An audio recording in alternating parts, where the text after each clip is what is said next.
سوال ہے کہ میر بابر علی انیس نے ابتدا میں کیا تخلص اختیار کیا ہے؟ تو صحیح جواب ہے حزیں، پارٹ سی، یعنی حزیں انہوں نے ابتدا میں تخلص اختیار کیا تھا۔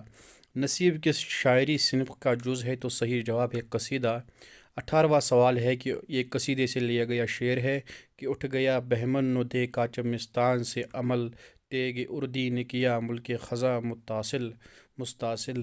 تو اس کا جو اس میں مہینوں کا نام کے موسموں کا نام، تو صحیح جواب ہے اے پارٹ، اس میں مہینوں کے نام ہے۔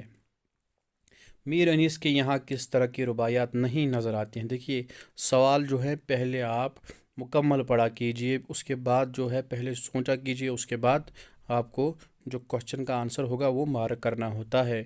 سوال ہے کہ میر انیس کے یہاں کس طرح کی رباعیات نہیں نظر آتی ہیں؟ تو صحیح جواب ہے خمریہ رباعیات، یعنی جس میں شراب نوشی کے بارے